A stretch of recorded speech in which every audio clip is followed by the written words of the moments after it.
कई बार ऐसा होता है कि जब हम चकली बनाते हैं तो ऑयल में जाते ही ये बिखरने लग जाती है या फिर हार्ड बन जाती है।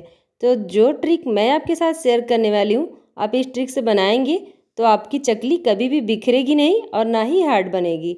हेलो एवरीवन, आशा की मसाला रसोई में आपका स्वागत है। तो इसके लिए सबसे पहले हम 1 कप चावल का आटा ले लेंगे और साथ में ले लेंगे आधा कप मैदा। अब इन दोनों चीज़ों को ऐड करने के बाद अब इसमें ऐड करेंगे आधा चम्मच हल्दी पाउडर, आधा चम्मच लाल मिर्च पाउडर, आधा चम्मच जीरा पाउडर, आधा चम्मच गरम मसाला, 1 बड़ा चम्मच सफ़ेद तिल और साथ में ऐड करेंगे आधा चम्मच अजवाइन, आधा चम्मच काली मिर्च पाउडर, टेस्ट के अकॉर्डिंग नमक ऐड कर देंगे इसमें और इसमें ऐड करेंगे 1 बड़ा चम्मच मेल्टेड घी। अगर आप घी नहीं डालना चाहते तो आप इसे स्किप कर सकते हैं और इसकी जगह आप रिफाइन ऑयल का यूज करें, इससे भी हमारी चकली काफ़ी क्रिस्पी बनेगी। अब इन सारी चीज़ों को अच्छे से मिक्स करने के बाद जब इस तरह का आटा हमारा बनने लग जाए तब यहाँ पे हम इसका एक डो लगाएंगे और यहाँ पे हम थोड़ा थोड़ा पानी डाल करके इसका एक सख्त डो लगाएंगे। हमें इसका डो ज़्यादा नरम नहीं करना है। देखिए, हमें इस तरह का डो इसको तैयार कर लेना है। जब डो हमारा तैयार हो जाए तब इसे हम ढक करके कम से कम 10 से 15 मिनट के लिए छोड़ देंगे ताकि ये अच्छे से सेट हो जाए। अब इसे ढके हुए 15 मिनट हो चुके हैं। अब यहाँ पे हम ढक्कन हटा देंगे और इसे एक बार फिर वापस से अच्छे से मिक्स कर लेंगे और देखिए हमारा डो कितने अच्छे से सेट हो चुका है। अब इसे हम 2 पार्ट में डिवाइड कर देंगे और एक पार्ट को ले करके इस तरह से दोनों हथेलियों के बीच में इसे रोल करते जाएंगे और इस तरह का सिलेंडर जैसा शेप दे देंगे। और अगर आपने मेरे चैनल को अभी तक सब्सक्राइब नहीं किया है तो प्लीज़ मेरे चैनल को सब्सक्राइब करिएगा और साथ ही बेल आइकन को भी प्रेस कर लीजिएगा ताकि मेरी वीडियो की सारी नोटिफिकेशन आपको मिल जाए। अब उसके बाद यहाँ पे इस तरह का एक मेकर लेंगे और दोनों तरफ से इसमें ऑयल लगा लेंगे। ऑयल लगाने से हमारी चकली बहुत ही आसानी से निकलती है।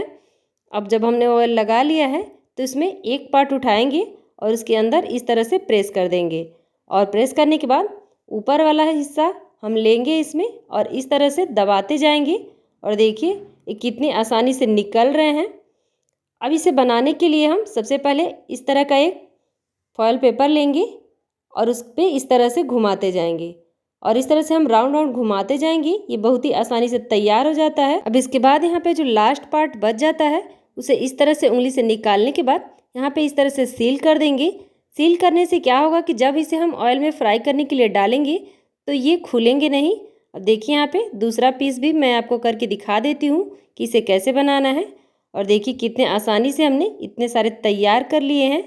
अब इसके बाद हमने ऑयल गर्म होने के लिए रख दिया था। ऑयल हमारा गर्म हो चुका है।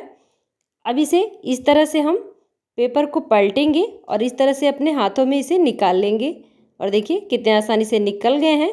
और इधर ऑयल हमारा गर्म हो चुका है। गर्म ऑयल में हम बनाए हुए सारे चकली को डाल देंगे। ध्यान रखेंगे कि जब हम चकली डालें ऑयल में तो ऑयल हमारा ज़्यादा धुआंधार गर्म ना हो, इसीलिए हम इसे मीडियम फ्लेम पर फ्राई करेंगे। और इस तरह से जब एक तरफ हल्के से सिक जाए तब इसे हम बहुत ही सावधानीपूर्वक दूसरी तरफ पलट लेंगे।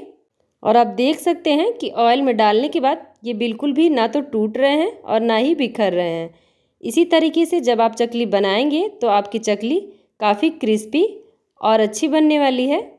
और इसी तरह से दूसरी तरफ भी सिकने के बाद हम इसे वापस दूसरी तरफ पलट लेंगे और इसी तरह से थोड़ी थोड़ी देर पर हम इसे उलटते पुलटते रहेंगे ताकि ये दोनों तरफ से अच्छे से सिक जाए। और ध्यान रखेंगे कि इस दौरान हम गैस की फ्लेम मीडियम ही रखेंगे। और इस चकली की खास बात ये है कि आप इसे बनाने के बाद स्टोर करके भी रख सकते हैं और जब भी आपको चाय के साथ कुछ खाने का मन करे तो आप इसे खा सकते हैं। और देखिए ये कितनी आसानी से और साथ ही कितनी अच्छी तरीके से तैयार हो चुकी है हमारी क्रिस्पी चकली। और देखिए ये देखने में कितनी अच्छी लग रही है। अब इसे हम ऑयल में से बाहर निकाल लेते हैं। तो देखा आपने इस चकली को बनाना कितना आसान है और साथ ही ये कितने आसानी से तैयार भी हो चुके हैं, वो भी बिना किसी झंझट के। कई बार ऐसा होता है ना कि हमारे बच्चे बाहर का खाने का जिद करते हैं, तो आप इसे बच्चों को बना के खिलाएंगे ना तो बच्चों की ये तो ये फेवरेट ही हो जाने वाली है। और साथ ही मैं आपको एक तोड़ के भी दिखाती हूँ कि देखिए कितने क्रिस्पी बने हैं।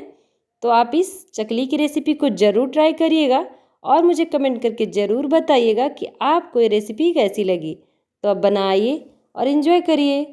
ऐसी रेसिपी के लिए मेरे वीडियो को लाइक करिए और चैनल को सब्सक्राइब करिए। मिलते हैं अगली रेसिपी में, तब तक के लिए हर हर महादेव, राधे राधे।